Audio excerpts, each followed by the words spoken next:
Welcome to Threads of Enlightenment, as usual. And I know you guys probably get tired of hearing me say this, but it means a lot to me that I first want to stop and welcome the guests because I know that person is coming with a couple of things that I personally deem very expensive, and that is time. Time is a powerful tool. If one understands the value of it, you appreciate it, you learn how to use it to the best of your ability. And I want to thank Damian for coming and share some of this good stuff with us. The other is his journey. That journey was it housed who he was and how it created him who he is today. And so we are interested in dissecting his journey so that we can learn and become better human spirits while we occupy this beautiful space called Earth. Damian, thank you for coming to Threads of Enlightenment, man. Thank you very much. I'm super excited to be here. Excellent. Talk to the people. Tell them the things that you have created, those things by which you are now moving through, operating, you're serving others. Give them a taste of it, and then we are going to dissect that journey and get into the flavor of how you got there. Talk to us about those things. Absolutely. So I guess the tangible manifestation of all of that, the journey I've gone through, became a book, poetry book, called I Made a Place for You. I just published it November 1st, and it was me getting everything inside, outside, which kind of off camera, you and I you just mentioned something about, we live in kind of inside and outside. And for me, I guess I'll take you back to San Francisco. So this was 2015. I lost my job. And I didn't want to go home. So I'm from Columbus, Ohio, and I had decided that, whether it was pride or ego, I'm not sure, but I decided I'd rather live out in the streets than go back home. Right. So I had family that said I could come home. I talked to my mom, and she, begged me to come home several times. But for me, there was something that was missing with my own personal development growth. I think that being away from my family, it allowed me to feel that independence that you believe you need as a kid, or that you hear adults talking about, oh yeah, you need to pay your bills, you need to do this, you need to do that. And it would be a slight if you weren't doing those things, right? So if you're not paying your bills, if you're borrowing your mom's car, all those things you had heard, at least me as a kid from a single parent household, those are things my mom had to boss up in the sense, the independent woman identity. My mom had to do those things for herself. So even in my own house, I felt like as a man, even a young man and the son in the household, it was going to also be my responsibility to do all those things. If my mom had to do those and provide for us, then I should obviously grow up and do that. So I had this let's go back, because how we do it here, Damian, we go back. I want to go back into your childhood, because I believe this location right here, our childhood, is where our mindset begins to formulate. And it is my belief that as young children, a young person, an incident usually happens. Sometimes it's, however that incident happens, sometimes it's not a drastic thing, sometimes it is. But once that incident happens, based on the interpretation from this young individual, we then began to make decisions, and those decisions guide our lives for many years until we get older and realize, wait a minute, I need to do something about that decision because it's actually not serving me as it did before. So talk to us a little about your childhood. What was it like? And if you can share some of that with us. Sure. Yeah. So I grew up in Columbus, Ohio, as I mentioned earlier. My parents were together until I was 7, and then they got divorced. So I think that defining moment that changed a lot of my mentality would have been that. There was a sort of irrigation and reckoning that happened in my life. I still remember the day. I wrote a poem about it a long time ago, about seeing my dad's car there when I got off the bus and putting his bags in the suit in his trunk. And I still remember the car and all that stuff. And so I think that that was a very challenging moment. And even as an adult, I still see the kind of embers of that burning, in my life, of that, those feelings that started off over 20 years ago. And I think that definitely changed my perspective on relationships, changed my perspective on the family. So my household looked like me, my mom, my aunt, my grandma, and my little brother. And so it didn't look like a nuclear family. And it didn't mean that there was anything wrong with it. I actually probably had more support than the average person. I had three women, and my grandma was there, so she wasn't always at work, towards the later end of her, my time living in the household. She was already retired. So that was great for me in that sense. But I think that there were things that like, you just wonder as a kid too, like, what is it that like I couldn't play football, for instance, for the longest time. Like I wanted to, but I wasn't allowed. And I always wonder, if I had a dad there that was like, hey, no, my son can play football. I'm going to take him to practice and all this stuff. When I was younger, if I could have played, those are like that's a little example, but I could take that to super meaningful examples too. I could take that to like, just like very important lessons. But I think that the thing that really disrupted my childhood would have been like when I was 7, it changed a lot of, how I felt about closeness and connectedness. I started to go to my dad's house every other weekend. And so like when you do that as a kid, I think it's challenging because now you have to like get excited for Friday. And then on Sunday, you have to get sad again because you're coming back home. And then you have to do that again every 2 weeks. And it's challenging. And I don't know if people really understand like the tug of war that has on your heart, over time, because like now you're growing fonder of both these sets of people, but there's a natural tension between them because they're the opposite ends of what was that burning fire from, your youth. Yeah. I think it's, because my children came through a divorce as well, and I tried my best to navigate through that, but you can't, like you're talking about, those internal gauges. There's nothing that either parent can do because that traumatic situation is definitely going to impact that child's perspective. As you mentioned, the excitement of going, the anticipation of going, and the sadness of leaving. And that's, until you mention it, I never looked at it that way with my boys because, you sense it, but until you mention it, I kind of got a better understanding, if you will. And I saw some of the effects of that. Yeah, I was just talking to my wife about this last night, and it's interesting because I think that like it's normal for us to say that we're doing the best we can, for everyone. Like it's normal to believe that like we're doing the most we can, the best we can, and it's a comforting feeling for us. It gives us a little solace inside to believe that.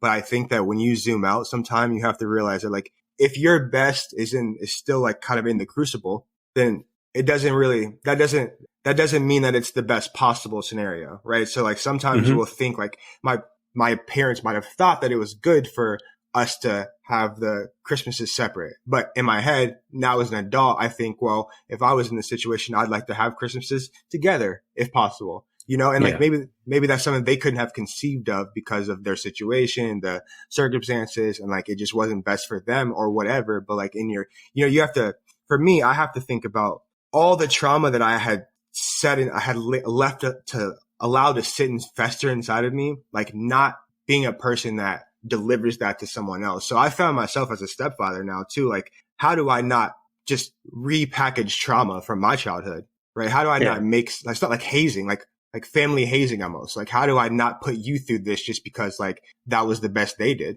and not to say that, and this is no discredit to my parents at all, because I was way too young to have any understanding of what was really going on. But I mean, I'm still a person that experienced the situation, and I think that like for me, I think that I've wanted to approach my adult life with as much caution as possible in the emotional realm, because I feel that like I did have to learn how to be broken and repair myself, and if I can avoid being part of that fracturing process for somebody else, then I think that that's a good use of my time here.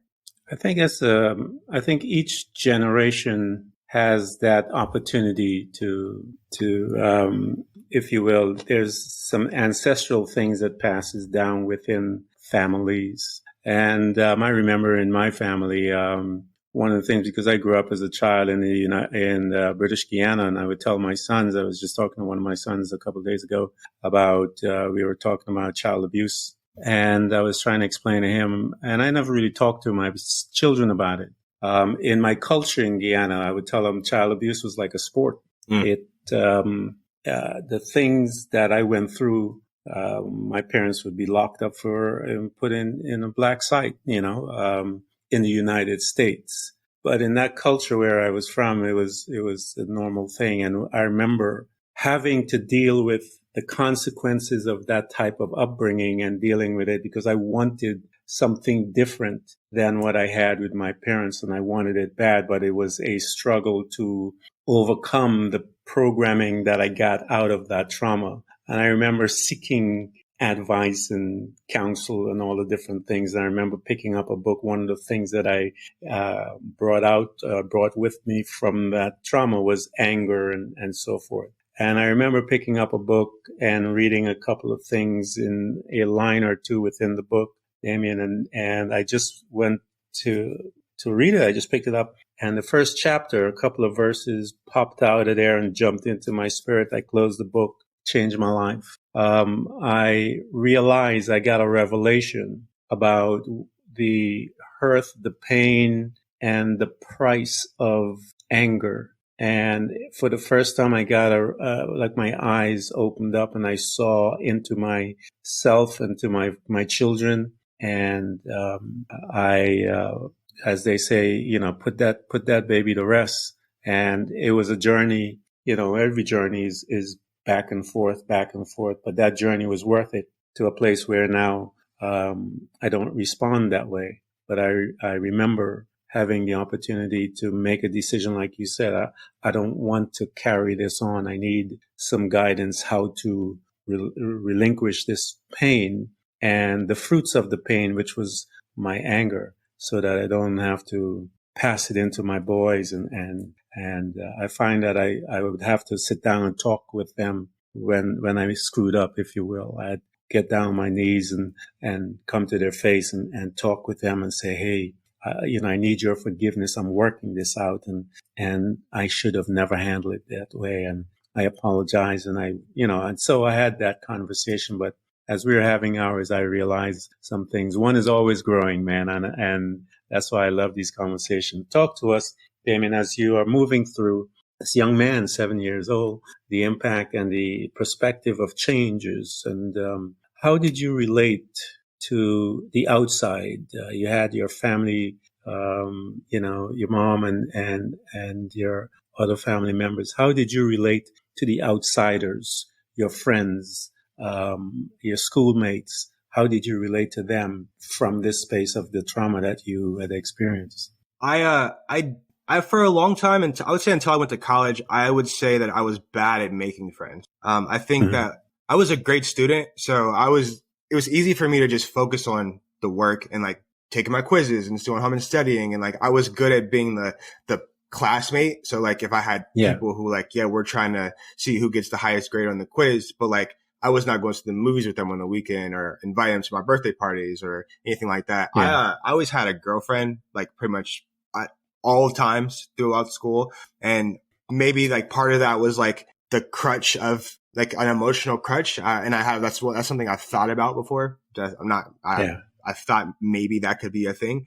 But I think that it was tough for me because, when you are a product of those environments, it's difficult sometimes to trust that the rug isn't going to be swept from under your feet again. So to me, I didn't want to develop lasting friendships because I had a family that wasn't lasting. You see what I'm saying? So like, to me, if that's the example, and again, like you said, you're the imprinting stage for a child, 7 years old, you're still in that time. So if that's what you believe, like I wasn't sure I wanted to forge more friendships. And so it wasn't until like way later in life where I start to understand like the utility of friendships and the point of being around people and like with the spirit and energy of that and what that's for. And also I think it has to do with like being able to know what you're bringing to, like, I'm able to bring a better self now than I could when I was a broken, wounded young man in high school.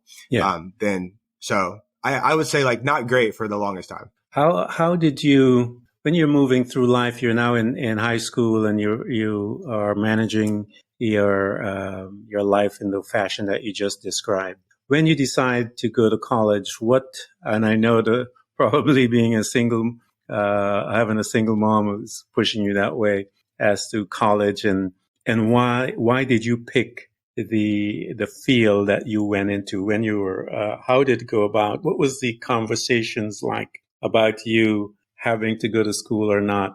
and why did you pursue the field that you picked? Yeah, there were not a lot of conversations. I mean, I was the first person to go to college in my family. So the conversations were that, at the time I had a lot of pent up aggression and emotion, and like for whatever reason, I felt like I was at the point where I could start to see behind the veil of like what my life was. And sometimes you don't really, like I drive around like where I grew up now, and like it feels different than, you go back places when you're older and they feel different than you remember. You used to eat at that McDonald's and it looked huge, and now you go there and you're like, this is a little tiny place, but I wanted to get away from Ohio. So that was my main goal. My main goal was to get away from Ohio and go study and just like see what else was out there. So I went to North Carolina to Davidson College, and I studied sociology because I loved writing. I had tried out a bunch of stuff. I was pre-med. I thought I wanted to be a doctor, mostly because that's what everyone told me I should be because I was smart, and I didn't know anything else. I didn't know any professors. I didn't know any lawyers. I didn't know any bankers. I didn't know I never even heard of a consultant until I went to college.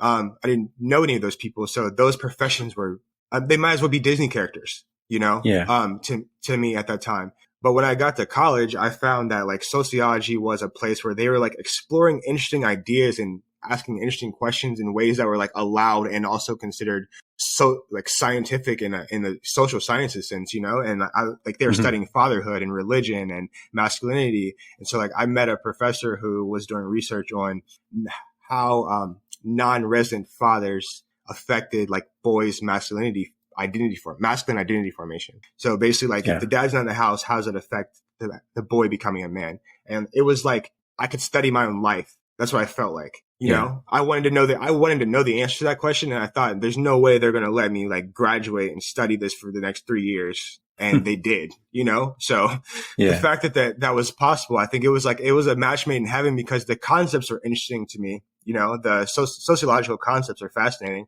They were different tools and lenses for me to look at the world. And I knew it wasn't the end all be all only way to, look at things because I'm hanging out with anthropologists, I'm hanging out with political scientists, I'm hanging out with biologists. And I know they're also doing groundbreaking, engaging work that is fascinating too, using completely different sets of tools. But for me, it's like this gave me a little bit of space to like examine my own life, but also feel like I was making headways towards something that was going to help other people too. So I got to help work on a couple book projects and publish some articles, co-authored journal articles, and that was all fun. But I think that the crux of why I was studying it was just because I was trying to answer unanswered questions I had about myself. Let me ask you a question. As you began to acquire the knowledge as you were studying about and taking a look at yourself, what were some of those things that you started to notice, Damian, that you were, again, acquiring the knowledge and looking at yourself and hanging out with these different type of individuals. And all of this knowledge is being deposited into this traumatized young man. And what did you do with that knowledge, and how did it begin to affect you? Yeah, that's such an interesting question. I think the best way I can answer that is like if you go to your friend's house, for a sleepover for the first time, and you didn't know that like their parents bring out the dinner on trays and they all sit at the table and like they have a record in the back, or maybe one of the kids goes and plays piano. They have a piano in their kitchen as well, in the living room, and he plays the piano before dinner, and like then they sit and talk about what's going on during the day, and then maybe they watch a movie, and then later they like have coffee together, and like you see that, and you're used to like eating your food in your room, right? Like family dinners were not common. We did do that. We did eat dinners together sometimes, but when you go see something like that, and like, okay, so imagine that times like 50,000 people, different people that you meet. So it's like, I felt like college was that for me. It was like going to expose myself to like the different ways that people were like living their lives, and just meeting people that had good relationships with their dad too. Like I joined a fraternity. And part of that was because I felt like I wasn't the best brother in real life. So I thought at the time, if I joined the fraternity, then it would help me learn how to like understand brotherhood in a much deeper way. And I could carry that back into my real life. Right. And these are all like, this is kind of frilly when you think about it later, but at the time that was a real motivation for me. I really wanted to go I really felt like that was going to happen. And I think I got to learn a lot about those are intimate relationships. Those are deep friendships and deep connections that you forge, joining a fraternity. And so getting to spend time at my fraternity brothers' houses or for holidays and for, just random get-togethers, I think you just get to see how other people and their families operate. And like, if you don't have a solid foundation and you're not centered, and you start to see all these things that look like the grass is greener on the other side, then it's like little thorns going into you each time, because even though you're enjoying yourself there, you still see it as like, I'm a little jealous, or I still wish my life was like this, or it's the other side. You feel bad about the fact that your life was so much different than this. Like, what did you miss? I always tell this joke. It's like, I never had a smoothie until I was like 22, and now like kids are having smoothies when they're like, kids have smoothies when they're like 3 or 4 in some people's households, right? I never saw a smoothie, and so like, all right. I never saw hummus. I never had hummus until I was in college, right? And these are things that like, to me, are funny now, because like, I eat the fancy foods now, but back then, like, I would have never conceived of eating a chickpea. Yeah. I was eating KFC and Captain D's and Long John Silver's and Fast and Burger King, because that's like that. I had 3 working women in my house, and we had to eat, and everyone wasn't cooking, but like I feel like those stories are hard to tell, because it seems like that's a bad thing, but it's not necessarily bad. I think that when you're older and you can just like, you can look back at it. For me, it's just like, sometimes you wish it was different, Yeah. I don't know how else to capture that, but sometimes you wish it was different. It can't be. And that's the real question. What do you do with that? And for me, what I have to do with that is I have to take all that bundled up trauma, energy, and do something productive with it. So I write poems. I don't think you're alone. I think we all have those questions as to, what do we do with all of this information? I know what you're talking about. My brother is a professor, and we have some conversation about the Black family and when we migrated to the United States, and people talk about, they're saying you can do this, you can be the best you can be anything. I can't remember having those conversations in the Black family. And my brother and I, we talk about that. We try to remember if we had that type of conversation, tangible exchange, that we can do that. And the generation that came, my generation that migrated first, I asked my brother about, has there been any kind of a study about that, and how did we assimilate into society? Because when I came in, Damian, I was in my second year in college. I was 12 years old, and they put me in junior high school. And so it was a difficult time for me to assimilate into the American mindset, because I found like it betrayed everything that I was, and I had to come up with something to remake, to adjust, and it took a little while. And so it's like that when you have all this stuff happening outside of you, and you wish you could go back and do this kind of stuff. But I think what it is, though, it makes us who we are today. We look back into some of those things, and we appreciate that we did went through those things, because it gave us a certain perspective that we can look into and gather information and said, oh, I can do it a little different with my children, we eat a little healthier, we do a little different things and stuff like that. But, we get that as we walk through. Talk to me, Damian, because I find that really fascinating because you're assimilating all this information. And I know what you're talking about. I hated when I went through my divorce, I hated to see families happy. Yeah, when I would take my kids out, I just hated it. I was like, started internalizing. How did I made it? How come I all of that? How come I didn't make it work? What's wrong with me? I get all of that, when you look into that. So as you begin to deposit that type of belief now, because it is a belief within you, as you begin to look at what's around you, and you begin to excavate, and these feelings begin to clash. What started to happen to you mentally, Damon, as you're dealing with all of this coming up, hanging out with your boys and your different families, and you're seeing all these different things? What did it start to do to you as an individual as you began to look around and experience your life and move through it? Yeah, at the time, it made me want to separate myself. Yeah, I would say that if we're still back there, then I wanted to just get away from it. I would see it and I would appreciate parts of it and I would hate other parts of it. I'd see someone's like, kind of like what you said, I'd see parts of it and I'd be like, oh, that's a good way to live. Like they have extra stuff in the basement. They have 6 cases of vitamin water down there. So every time they want a vitamin water or a Gatorade, they don't have to go to the BP and go grab just one and some hot Cheetos. They can just go downstairs and grab a Gatorade from the basement. That's cool. Like you see stuff like that, like practical things like that are great. But other parts of it, I still saw stuff I didn't like. I saw like some of my friends, their parents were doctors and like the dads come home like 2 nights later after they've been in surgery for however long. And the wives are just up all night and sad. And like, please invite your friends over because the husband's never there. I saw all that too, like Zoom calls the kids asleep.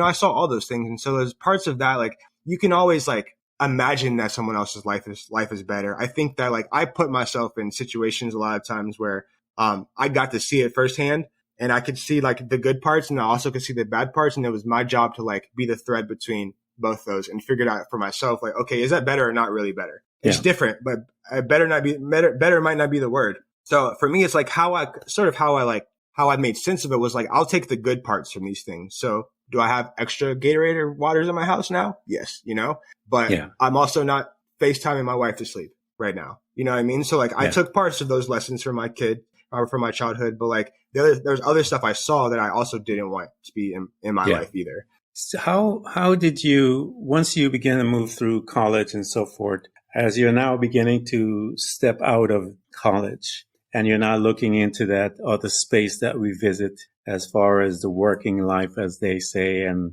we are now beginning to, as they say, out there, you're going to start, paying your dues, if you will. How did you transition from the college arena, walking in now into the corporate America space? Do you remember what it was that moved you into that direction that you took? And why did you go to that direction once you got out of college? Yeah, so out of college, I went to grad school for 2 years and I was in a PhD program at the University of Michigan. And I decided about a year and 10 months in that I wasn't going to stay. Similar situation, I saw the lifestyle of the professors who I originally wanted to become, so like you go on the website, you're like, oh, let me look at University of Chicago and see who's the dean of that school. I'm like, I want to be that guy. Let me look at his resume and see what he's done. But like what you don't realize is that when I got to grad school and I saw these people's like day-to-day lives, and it's not just the CV, like it's not just that, it's the endless meetings and the mountains tall piles of papers and all the stuff. Yeah. And the students and the parents and the this and the drinking and the this and the sadness and the depression and the therapy and all the stuff, right? And none of that's on the website. Yeah. None of that's on the website. And so when I got there, I was like, I don't want to do this. I felt like it was going to lead me to a future that I was going to regret. So, I went to work for a nonprofit media company and, we wrote Black history news stories. And so that was an easy transition from school to me because I got to still utilize my writing abilities and I was writing about a topic that I cared about. So it wasn't that I didn't feel like it was pulling teeth at the time. For me. So that transition wasn't terrible. It wasn't bad because I was still working on content. I got to use some of the sociological kind of like stuff that I learned from school and still apply it to the work.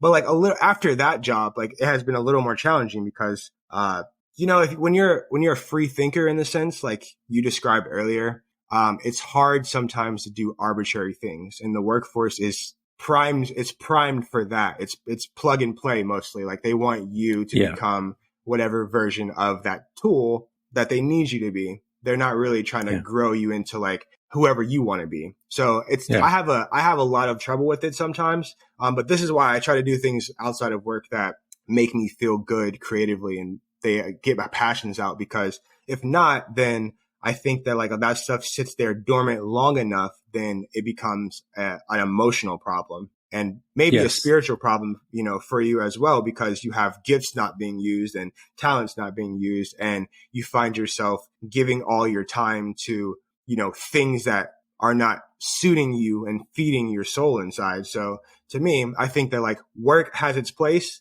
I do work a lot, you know, but I would say that like it's not my identity. I think Yeah. I made a transition from the past, because in the past, like school, having the fellowships and the accolades, and I went to this school and this, and I know this guy and that guy, that becomes your identity in a sense. Like you walk around with it like your jacket, and you know, you tell people, and it gets you into places, and it makes people see you a certain type of way. And you kind of get used to that social currency from, you know, Yeah. whatever your status, whatever your label and status and titles are. But when you're a free thinker or a creative, those things are less important. It's more about, like you said, what you brought into the world, what you're bringing, what did you Yeah. make, what did you bring from inside of you that didn't exist before?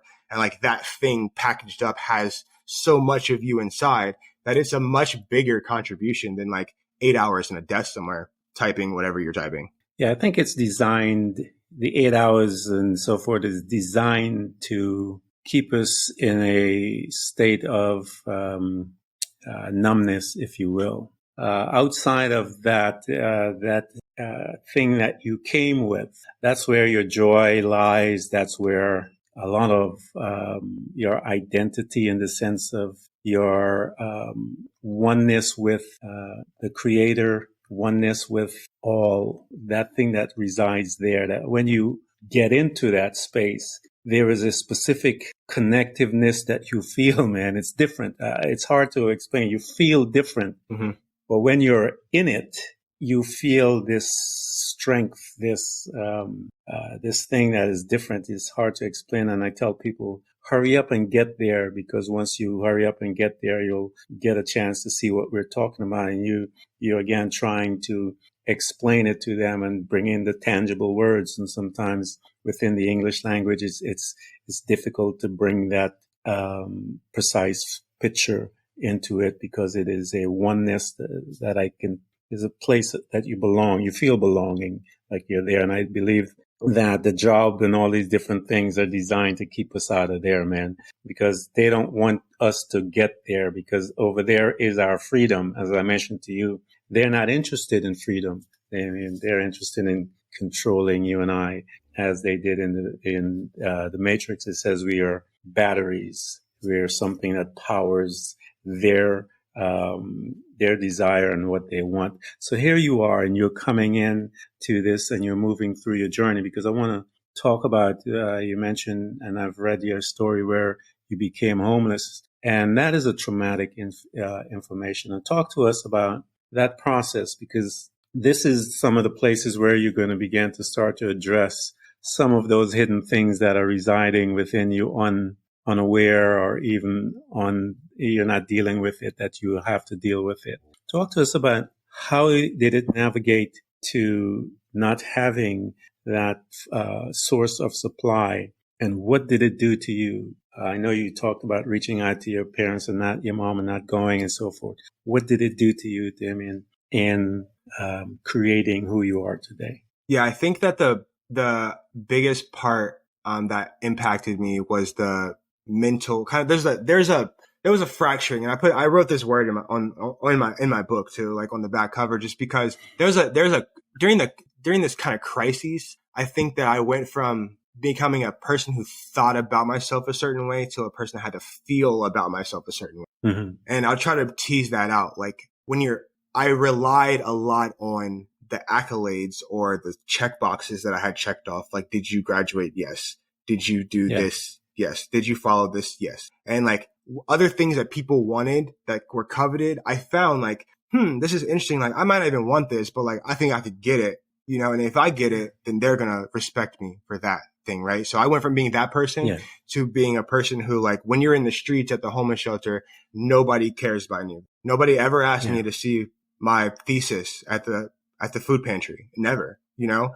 And so like, I had to relearn how to be a human and interact with people, because I realized that like I had been navigating in this bubble with other people who are navigating the same bubble. And it's just like, you're kind of spinning it.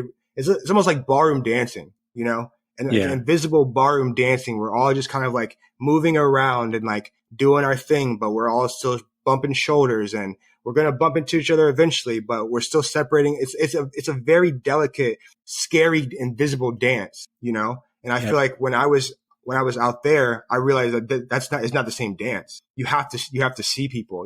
And you can't go anywhere. There's no hiding. You can't go, you know, in real life, you know, they say like keyboard warriors, right? You can type and say whatever you want to somebody and hit send and, you know, tweet it, and they'll never be able to find you because your IP address is blocked and they don't know where you live. But when you're out there, the same person's going to see you in the morning in the line when you're picking up your food, and same person's probably going to see you at the park. And, you know, so it's like, I went from being this very closed off, almost nearly, I would probably say at the time, elitist in a sense, person, entitled in a sense, to a person who had to be humble and learn how to approach people again, learn how to talk to people, learn how to stop judging, not judge people based on their circumstances, because everyone out there is like, they all also have a backstory. And I always say, like, if people were to look at me, they would have no idea. They would have had no idea like what I had done before that, you know? My story would have been so confusing to them, you know, and I allowed myself to imagine the same for those other people as well. Like, no, it's not just like all these people are the same. Impossible, you know? And so for me, it was a very earth shattering identity crisis, because all the things I relied on for so long no longer work. It's like you have to get a new toolbox. And so that was the biggest change and challenge for me. Yeah.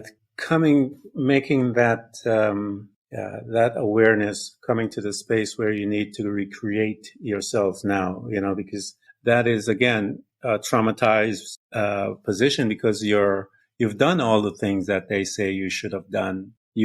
I've acquired, actually went a little beyond some of the things, you know, as you began to investigate yourself here and began to, I know in hindsight, you don't look at it as a gift, but it was a gift, that marvelous gift to get you to now become Damian. Whereas before, like you said, we are all that ballroom dancer with a number on our back and just bouncing around and coming around, you know, from time to time.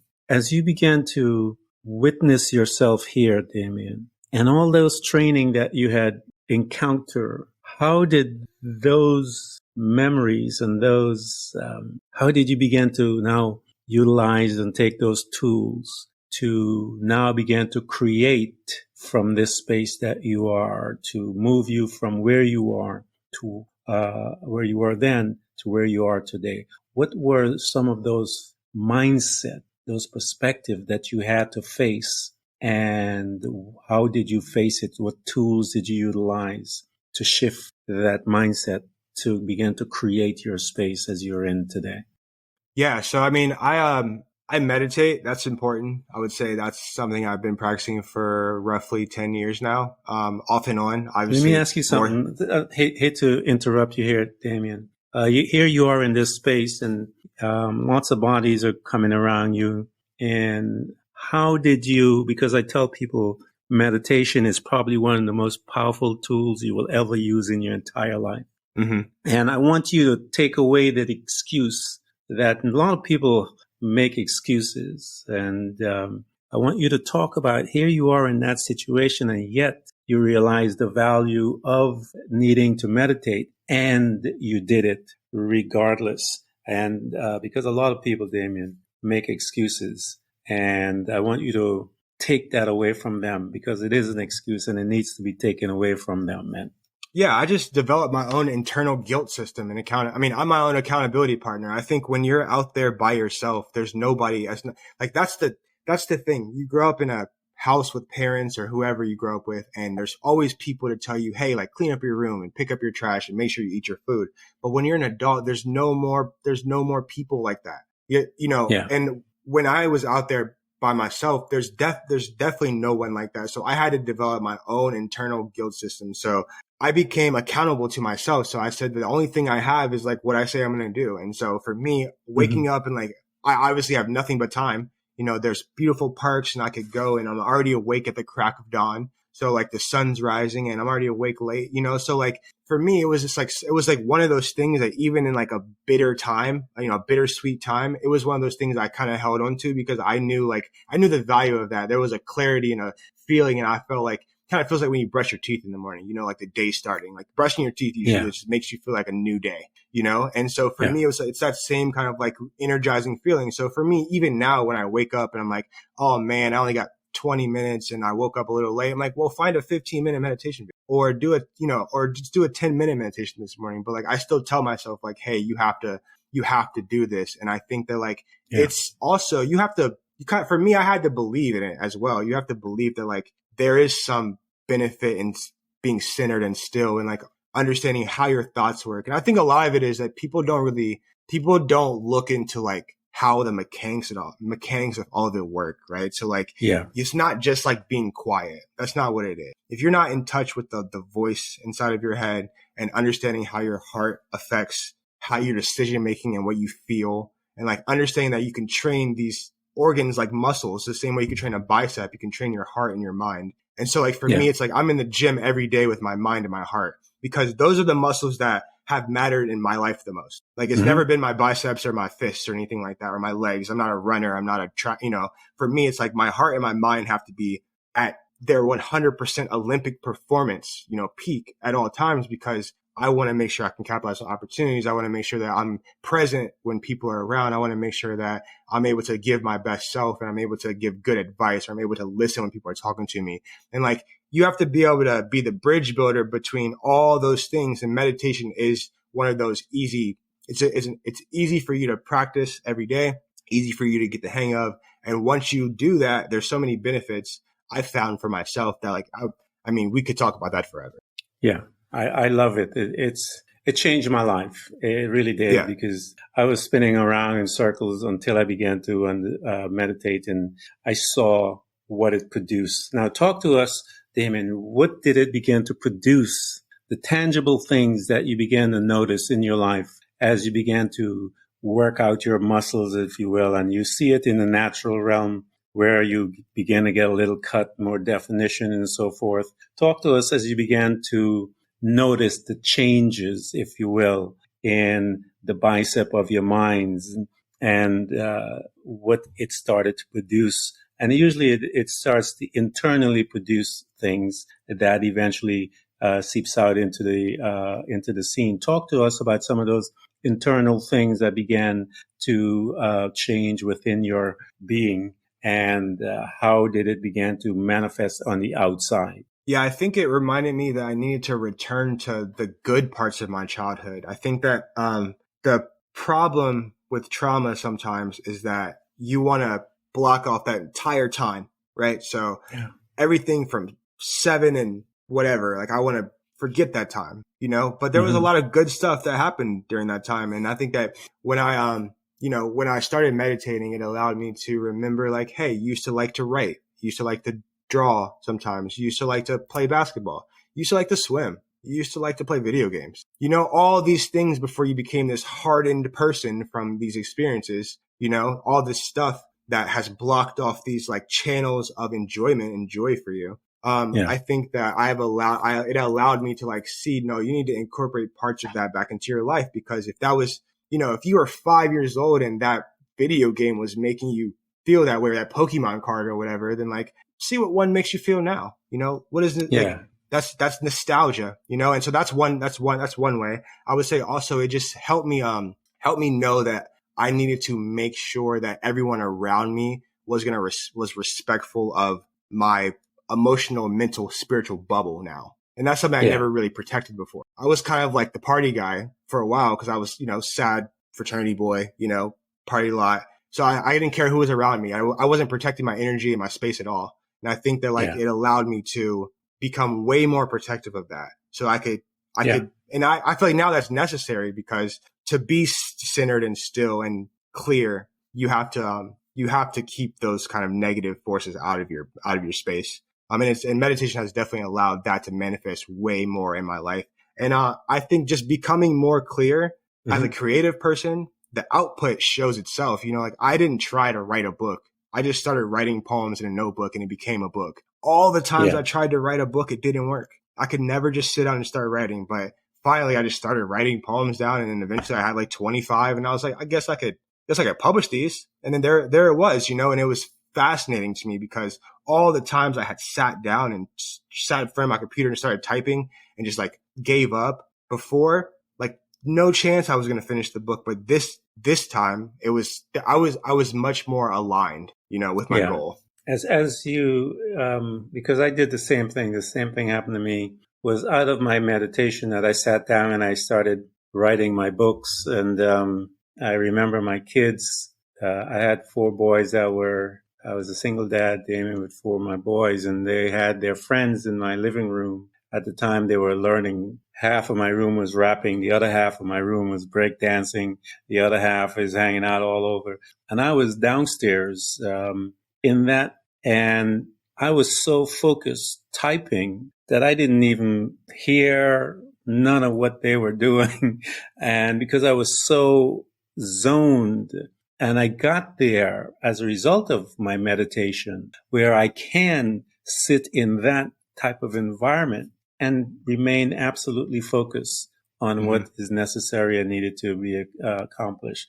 As you're doing this and then you're moving forward, because I want people to understand that meditation is one tool. There's other things. There's journaling. There's other things that you can utilize to bring you into focus and quiet the noise that you're hearing that will cause you to begin to look inward to get the answers that have always been there and the direction. And Damian talks about the flow that begins to happen when you're there, that the book began to flow out as he began to align himself with his meditation and getting all of the things internally walking in its right position, if you will. Here you are. You're now, the book has begun the flow. You are beginning to move in your life. Talk to us, Damian, as to how did you get to where you are today? What were the steps that brought you to today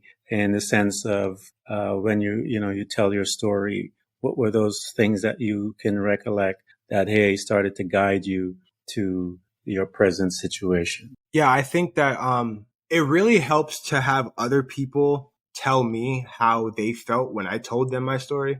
I think because sometimes you don't really know, because for me, it's like some parts of it are embarrassing and disappointing and sad and, and like they don't make you look good in a favorable light. So I'm like, I would be a little reserved about just sharing openly, like my experiences. And then I would hear enough times that like, you should tell people like that will help a lot of people because other people are going through that. And like, it's weird because it doesn't seem like that's right.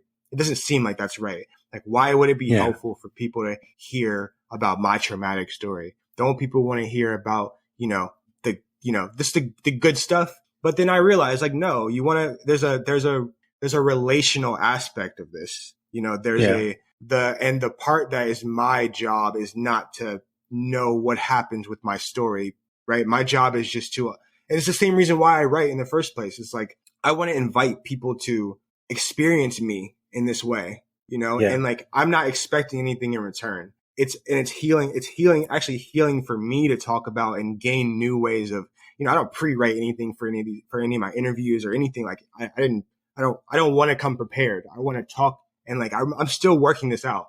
I'm still a work in progress. And so this is a part of my healing journey as well. So I'm gaining as much from this as whoever might be listening, because I haven't thought of all the right ways. I haven't thought of all the right ways to solve all these mental problems. I haven't figured it all out. There's still questions unanswered. There's still curiosities unsolved, and they're not as dire or the same as the ones before, but like, there's still some of that there. So to me, this is a natural next step. Like talking to you, for instance, you're a person who you are able to look at the world from a very different perspective than the average person, and I think that like, it's important to be in spaces with people like that, because it helps you tease out, even if I can tease out one little micro element of my own story from talking to you, that's beneficial to me and the listener. And so that's why I wanted to bring my story to the podcast and just to the platform in general, kind of serving a dual purpose. Yeah, that's why I want to have you, man. I want to have people like yourself come, because I think the Facebook pictures, that's not life, man. That's not life is dirty, Damien. There's a dirtiness to it, which is not bad. I think that's where the good stuff is, because I tell them that's where the local hang out. All the fancy people over there, they got people cleaning up places and whatever it is. But I like hanging out with the locals where people don't pay attention to that. That's where the good food is. That's where the connectiveness that is real, I'm not talking the superficial one that we were programmed to, like you said, on the dance floor, that, what do you do? How do you do it? Whatever. And you could have this conversation. But when you're with the locals, as you say, it is a deeper conversation. It is even much more powerful. And I believe, Damien, that your story, all of your story, is powerful. Why? Because there are others out there. If you remember, there are other people within that space of homelessness, and your story can be impactful to those that are there, that have just arrived and are broken and want to know, how do I come out? And they hear your conversation on a podcast, sitting there with someone, and it goes, wait a minute, Damien did it. I need to get his stuff. I need to hook into his energy, talk to him. And so I always invite people, all of those who are listening to our conversation, I'm going to provide those things for you to buy his books, get to the library, get to anyone, pull up with a couple of friends and get it, because the words are there to empower you, to encourage you, to lift you up. Why? Because he knows where you are. He knows how to guide you out of there as well. And so I'm sure Damian wouldn't mind you even to reach out to him if you are in need. Talk to him, and he will be able to hold your hand and walk you through, so that you will become a better human spirit.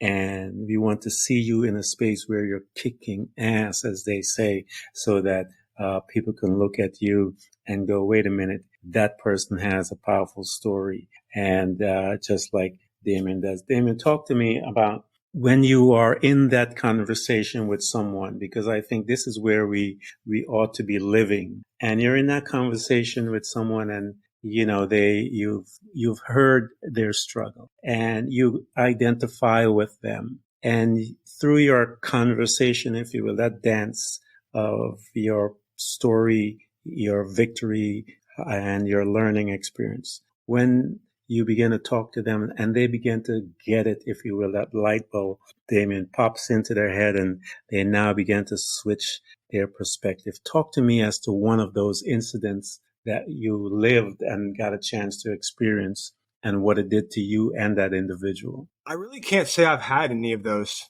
honestly. I mean, these are the first times that I'm talking about a lot of this stuff. I have talked to my mom. I've talked to my wife. I've talked to my aunt, about certain scenarios, just parts of what it was like to be out there. But I haven't had any of those. I haven't got to the point where it's like people are now finding out the full story, about what I went through. And so I would anticipate that that's coming down the pipeline, where someone feels comfortable enough to be like, hey, like, either I know somebody that's going through this, or, but I guess the closest would be like, we have a family friend who, they have a kid who's going through a tough time, and I have provided some advice to him. But not in the same way, like not in like not the same scenario, nothing even close. I think that like, it would be cool. I think it would be useful. I would love that. I would be happy to give someone who either is in that position or trying to get out of that position, some more perspectives. I don't feel like, I don't like to say I give advice, right? Or I think that like, that's a funny word to me, for another day. But I think that I do offer a perspective, and the more perspectives people can have to kind of funnel down to make their own, I like all the information. There are people, I think there are some people who they only want the information that fits with their point or fits with their mindset. I want all the information. I want the good and the bad stuff, and I want to wrestle with it, and I want to figure out what makes the most sense for me, And so I am a fan of getting different perspectives. It's always helped me. You know, I want to hear the guy play devil's advocate over here and tell me the other side of the thing I wasn't thinking about. And I want to have to think about that. And I want to have to say maybe parts that are right, maybe parts that are wrong. And just knowing that like I'm going to face that, you know, because I think that when you've been through very traumatic situations, and you feel like things have been, like I mentioned earlier, have been swept from underneath of you, then you don't want to leave anything up to mystery and chance anymore. So now you want all the information because you feel like the more perspectives, the more informed you're moving throughout life. And so for me, I would love to like give whoever, you know, as much of myself as possible. And I hope to do that, whether it's just like talking to people and the things like you mentioned that I put into the world. I'm sure you will, man. You are, as you said, you're here in the beginning aspects of it. And trust me, I do not believe that any of us go through our journey and we don't get to experience that. I think that is why we go through our journey. And I have a good friend of mine, and she always says perspective is everything. And it is absolutely true. It is what you perceive and how you perceive things. It goes into your belief system, and then it becomes what you act on and what you think on and all of those things, and it manifests. And so I always tell people it is the shifting of your perspective within your situation that will change your situation. And you have one perspective and that's there, and you'll just focus on that. But when you utilize tools like meditation and other type tools that we talked about, and you bring it into your space, as Damian said, you're gathering information, you're pulling from all over. I've read all kinds of books. I've read the Vedas, I've read the I Ching, I've read all kinds of books and philosophy and all the different things. Why? Because like you, I want to gain insight anywhere and anyhow I can, because as you said, I want to put it on and see how it fits. And if it fits right, then I will adapt it into my space. If it doesn't, keep studying, keep bringing in other aspects of all the information. The data is out there, guys. And Damian has some of the data that can bring you out of your situation. Everyone, again, that is listening to this conversation, I want you guys to get his books, begin to give it out as gifts, and make people aware of it, so that you can change their life. Damian, I want to thank you, man, for coming to Threads of Enlightenment. This has been some good stuff. Thank you, sir. Thank you very much. This was great. And I would say, if I could add a little last word, that I feel like people, it's been very useful for me to feel more. Empathy is one of those words that's kind of like a hot button term right now. That's like, a lot of people are talking about empathy, but like, if we bring that back down to like the core of what that means, it's just like being present, and feeling feelings, especially when I find myself in rooms a lot of time with people who are not there. It's like we could all be in different places, even though our body's in the same place, And so for me, like I pride myself now on feeling like I'm where I'm at. And I think that like it's almost its own type of meditation, because you're practicing being there, And so like when you're always doing that, constantly doing that, and you get in the habit of doing that, everything's more enjoyable. Even something that feels mundane, like making a coffee for instance, like usually like that's something you do in a rush because you're running out the door. But now, like if someone's down by down there while you're making coffee, and you get to have a little morning chat with them and catch up with them and ask them how they're going to, what they're going to do for the day, and get a sense for like, you could make them feel better just by having that conversation, not having your headphones in and being kind of like, smug in the morning because you're in a hurry. For me, it's like making time for everything now, trying to make as much time for presence as possible. I've stopped living in the future, and I've definitely stopped living in the past. Yeah, it is. Living in the presence is the key. And you can only learn what you just talked about unless you went through it. And that is the purpose, I believe, of our journey. One of the purpose, I believe, Damian, gives us a chance to introduce ourselves to ourselves. And that is where we learn to be forgiving. We learn how to practice empathy. We learn all of those things with ourselves. And when we learn that, we then now can be present with that person when we're having that coffee. Why? Because we've learned how to be present with ourselves. You have to be empathetic with yourself first before you can be with someone else. How would you know that you're being, that anything about empathy unless you are familiar with it? How do you know anything about love unless you're familiar with it? You got to love yourself. You got to learn how to forgive yourself. And once you have learned all those things, I have a baseline now, Damian, and I tell people when they say things to me, I say, what is your baseline that you can say that statement? But if I learn to love me and I learn all those things that you talk about, that's a powerful feeling. It's a powerful place to be. And you can only do that if you are empathetic to yourself. And then when you're present with someone, you understand the value of being present. It is something else, man. It's a great thing. And like you said, amazing. Everything becomes different at that point. The birds, the whistles, the dog, the cat, everything changes. Life is where you ought, and I tell people, get here quickly, man, because everything changed. Damian said a cup of coffee is different. I'm telling you guys, get here as quickly as you can. And again, thank you, man. Absolutely.